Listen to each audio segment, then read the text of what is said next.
encore là.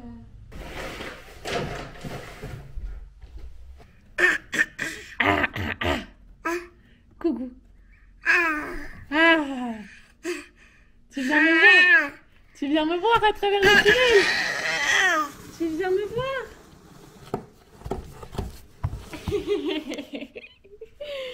Coucou toi. Puis la caméra. T'es fascinée hein, par la caméra. Peut-être que maman elle devrait aller t'en chercher. Maman elle devrait aller te prendre une petite caméra pour jouer, je pense, non? Bon, allez, on va aller préparer le petit déjeuner. Bien bonjour et surtout bienvenue dans ce nouveau vlog. On est aujourd'hui le vendredi 9 décembre, il est actuellement 7h et on a bien commencé notre journée. Plusieurs choses de prévues aujourd'hui. J'ai ce matin de nouveau un cours. Est-ce que j'ai ce matin un cours? Je sais pas. D'après mon calendrier, apparemment ce matin j'ai un cours, mais je crois qu'il n'est pas aujourd'hui, je crois qu'il est la semaine prochaine. Donc déjà je vais devoir vérifier ça. Et sinon aujourd'hui on est vendredi, du coup comme tous les vendredis vers midi, Léandre a son cours de bébé nageur avec son papa. Et il y avait un autre truc aujourd'hui. Yes, j'ai oublié. Comme vous pouvez le constater, mon cerveau aujourd'hui ne fonctionne pas à 100%. Le petit là il est dans le salon en train de jouer tranquillement. Moi ça me laisse 2 minutes pour ranger un peu le chaos que j'ai laissé de la journée d'hier, parce que hier après-midi a été une après-midi un peu mouvementée émotionnellement parlant. Je vous raconterai ça un peu plus tard quand j'ai une minute calme. Et du coup en fait hier quand je suis rentrée, j'ai juste tout laissé en plan et j'ai pris un petit moment avec mon fils et puis on s'est couché au bout d'un moment et puis voilà quoi. Donc l'appartement est en bordel, donc il va falloir que je range ça et surtout qu'à un moment donné je me rappelle de ce que je voulais faire. Vous êtes pas droit. La première chose que je vais devoir faire ce matin, c'est publier le vlog que j'aurais dû du coup publier hier. Il est déjà uploadé et tout, mais du coup hier j'ai pas, je n'ai pas du tout fait les dernières petites finitions. Du coup je vais terminer la mise en ligne ce matin. Aujourd'hui ce que je veux faire aussi, c'est filmer la vidéo que je n'ai pas réussi à filmer la semaine dernière. Je l'ai écrite entre temps, du coup je ferai ça pendant que vous êtes à votre cours. Et il faut aussi absolument que je poste une story sur Instagram pour vous demander de me poser des questions pour une vidéo, parce que j'aimerais bien filmer une vidéo que vous attendez beaucoup, celle du coup où je réponds à toutes les questions par rapport à ma situation familiale, mon désir d'être maman toute seule et tout ça, enfin bref voilà. Alors, tu aides maman à ranger un peu le bordel qu'elle a laissé hier soir? Bonjour. Bonjour. Bonjour. Allez, on va te changer toi.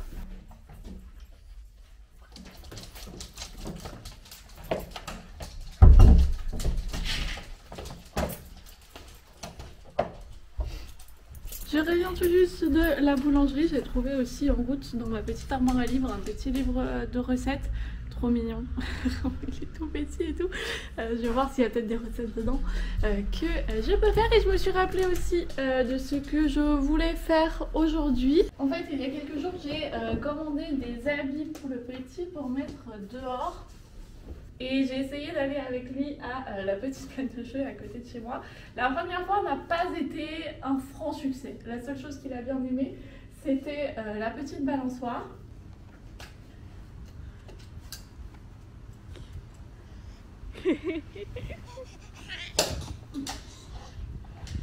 Mais du coup pour lui c'était beaucoup d'un coup hein, le fait de ne plus être accroché à maman dans le porte-bébé, mais d'être vraiment tout seul dehors et d'être indépendamment de moi quoi. Il faisait froid et il pouvait pas aussi bien bouger parce que du coup comme il était bien emmitouflé. Mais je me suis dit que là ces prochains jours, tant qu'il ne neige pas dehors, on allait essayer quand même un peu pour s'habituer, parce que je sais que ça lui fait le plus grand bien. Je pense que suite au Covid, chacun de nous peut comprendre que rester trop à l'intérieur parfois ça peut jouer sur le moral. Du coup j'essaye d'implémenter ça dans notre quotidien. Et puis vraiment la plaine de jeu elle est à 2 minutes à pied de chez moi, du coup c'est vraiment hyper pratique. Là je vais pas tarder à aller le coucher pour sa première sieste et du coup on fera ça juste après, entre la sieste et manger, parce que manger c'est à 11h.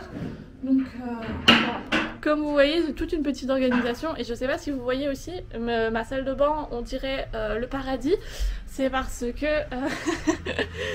j'ai un ami qui a réalisé que dans ma salle de bain j'avais encore des ampoules halogènes. Je sais pas si vous vous rappelez, c'est celle que je vous avais dit que je n'ai jamais changé depuis que j'ai emménagé et tout. Et il m'a dit que je sais pas pourquoi il s'est pris d'une lubie à me dire qu'il fallait absolument que j'ai des LED dans ma salle de bain. Ce qui, oui, logiquement ça consomme moins et tout. Mais du coup maintenant il m'en a acheté, il les a installés. Mais ma salle de bain maintenant elle s'illumine comme si vraiment... voilà, la mort m'appelait quoi. Vraiment la meilleure lumière dans tout mon appartement pour filmer des vidéos, c'est maintenant ma salle de bain. Ça n'a clairement pas la meilleure acoustique, mais vraiment au quotidien, c'est beaucoup trop clair, je ne peux pas utiliser ça, regardez-moi ça. Limite je remets des lunettes de soleil quand je rentre dans cette salle de bain. Donc vraiment il va falloir qu'on remédie à cette situation lumineuse parce que ça c'est pas possible.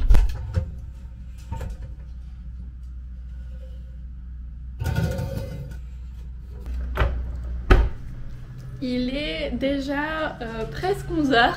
Le jeune homme a dormi beaucoup plus longtemps que ce que je pensais. Je l'ai couché à 9h, normalement il se réveille à 9h30.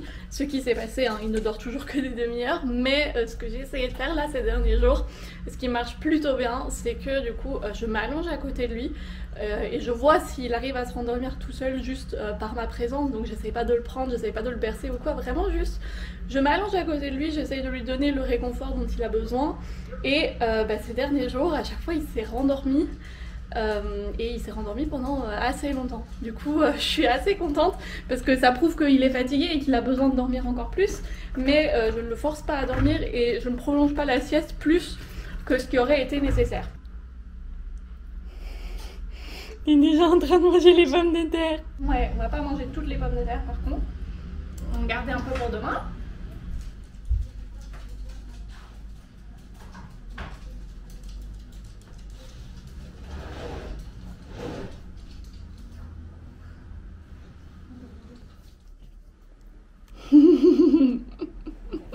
À peine je pose la caméra, il sourit. Ah, une petite star.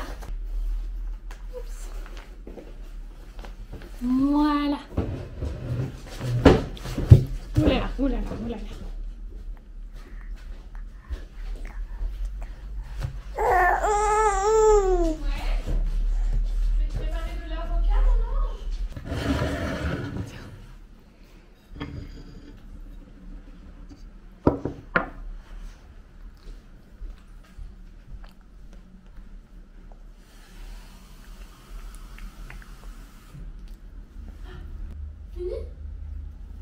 Fini de manger? Ouais, ok. Bon, alors on ramène ça à la cuisine. On vient chercher de quoi nettoyer la table. On nettoie, on nettoie, on nettoie, on nettoie, on nettoie, on nettoie. On ici, on ici, on ici, on ici, on ici, on ici. Oh, et la petite bouche. Et voilà. On peut sortir des tables. Attention, 1, 2, 3. Ah.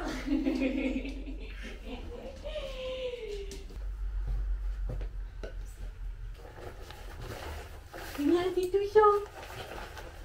On a besoin de quelque chose de chaud pour sortir parce qu'il fait froid dehors en ce moment. Il fait froid, froid, froid. Une main, 2 petites mains. Tu veux regarder si tu arrives à attraper la caméra? Pendant ce temps-là, maman, elle va mettre ses chaussettes et des chaussures. Si elle trouve sa deuxième chaussette. Puis elle va l'enfermer à côté dans la chambre du petit parce que sinon elle court dans tous les sens. Donc elle a absolument envie de sortir. Et je vous avoue que moi, avec ma course contre la montre pour m'habiller, un bébé qui est pas content parce que il est emmitouflé et Opium qui court dans tous les sens, ma patience arrive très vite à ses limites. Le manteau, le chien, le bonnet et c'est parti. Regardez-moi ce petit homme tout mignon. Et là il y a l'autre. Et en plus de ça, l'aspirateur qui doit continuer à aspirer. On va sortir.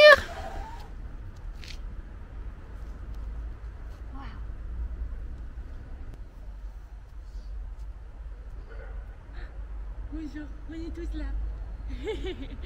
On est tous là. On est tous là. Est-ce que je peux te laisser partir? Est-ce que tu crois que tu vas y arriver? Je suis là, je suis là, je suis là.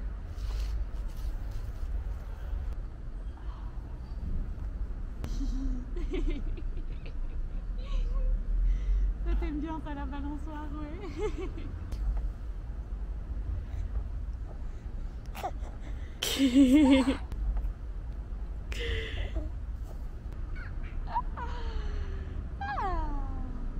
Bon, ça n'a pas duré extrêmement longtemps, la plaine de jeux, la balançoire, c'était cool. Après on a regardé encore 2-3 petits trucs et puis on a caressé Opium et puis on devait rentrer à la maison parce que il ne voulait plus. C'était un total de je crois de 10 minutes, un quart d'heure, déjà plus que la dernière fois.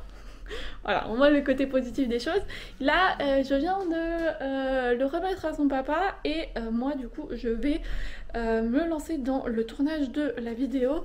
Je viens de m'occuper de ma chevelure pour que ça ressemble un peu à quelque chose. Et là, je vais du coup passer au tournage de la vidéo. Ça va être une vidéo sur la garde-robe minimaliste. Ça fait super longtemps que vous me demandez d'en retourner une. Elle est en planification depuis des années, mais c'est difficile de trouver comme ça un moment pour filmer tranquillement. Du coup, je suis très contente d'avoir les vendredis maintenant pour faire ça.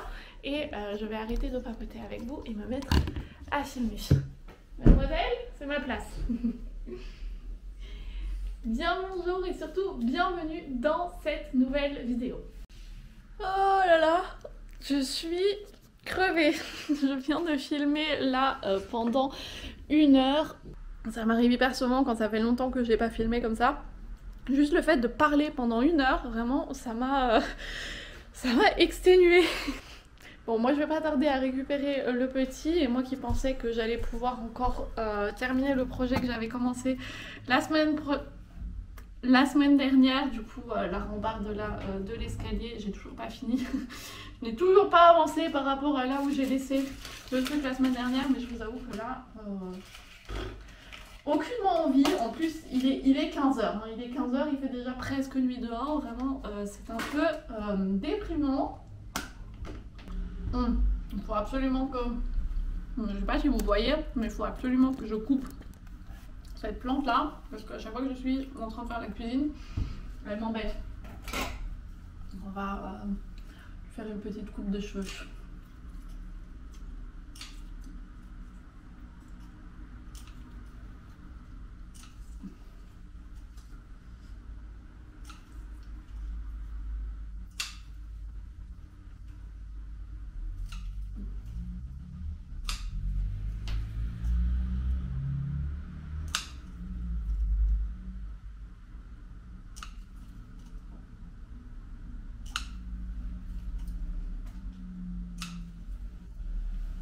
Ok, bon là, c'est vachement mieux.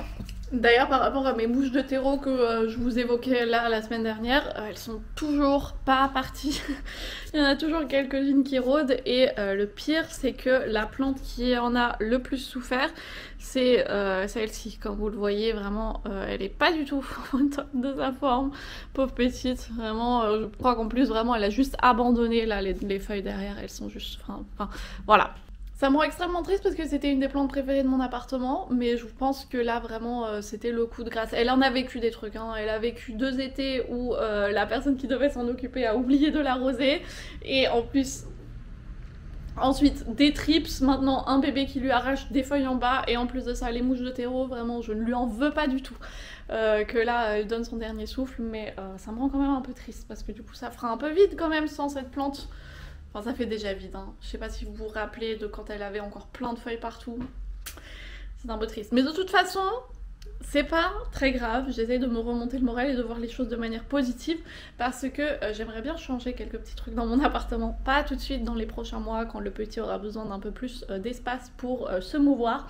Mais j'aimerais bien en fait mettre l'espace salle à manger dans la cuisine, du coup le mettre là où il y a actuellement son espace de mouvement, et du coup bah enlever le hamac, mettre la table ici et transférer le tapis dans le salon et mettre tout ça à cet endroit-là, et du coup ça me dérangera un peu moins qu'il n'y ait pas la plante, mais je penserais sincèrement que ça sera beaucoup plus logique dans la répartition de l'appartement, parce que depuis que j'ai le petit, je ne m'assois plus vraiment dans mon hamac. Enfin, même depuis que j'ai le petit, je ne m'assois plus tout court. Mais voilà, donc ce hamac, je vais le garder, et je vais garder les crochets au mur parce que peut-être qu'un jour je le remettrai, mais dans ces prochains mois, mais dans ces prochains mois, il va y avoir quelques petits changements dans cet appartement. Mais là, je ne vais pas réfléchir aux changements, je crois que je vais juste me mettre sur mon canapé et fermer un peu les yeux et espérer que quand je vais récupérer Léandre, il va faire sa sieste directement pour que je puisse continuer à dormir et me reposer un peu, parce que là, vraiment, ça m'a fatiguée.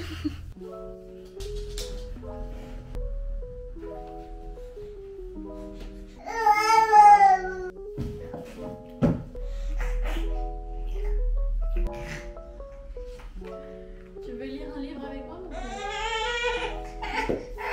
Regarde, tu veux qu'on lise lequel? Et là, regarde, le chaton qui rencontre un escargot. Un escargot! Tu connais l'escargot? Hein? Il boit, le petit poisson, il boit de l'eau. Est-ce que toi tu veux boire de l'eau, mon cœur? Tu te concentres? Ok. Je crois qu'on va aller faire un petit dodo. Hein? Un petit dodo. Je viens d'aller mettre le petit au lit pour sa dernière sieste de la journée.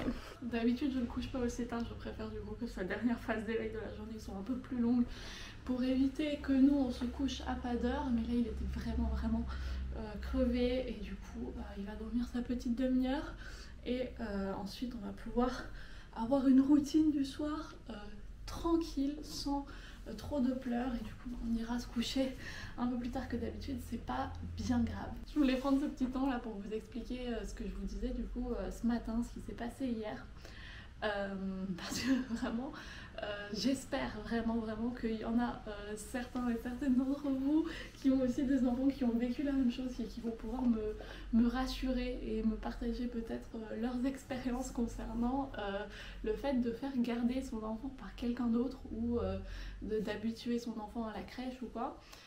Parce que du coup, comme je vous disais il y a quelques vlogs, je me suis rendu compte que j'aimerais bien déléguer un peu, et une des possibilités qui existent, comme je suis étudiante, c'est qu'il y a mon université qui propose un système de garde du coup à des prix hyper intéressants, genre je paierais 5 € pour 2 heures, et notre premier essai était du coup hier. Et je pense que ça n'aurait pas été un problème si on avait fait ça il y a genre 3 semaines, 4 semaines, un truc comme ça. Mais le problème c'est que là, depuis 2 semaines, il a commencé à avoir vraiment l'angoisse de séparation qui arrive du coup autour des 8 mois, qui est là, qui est très présente.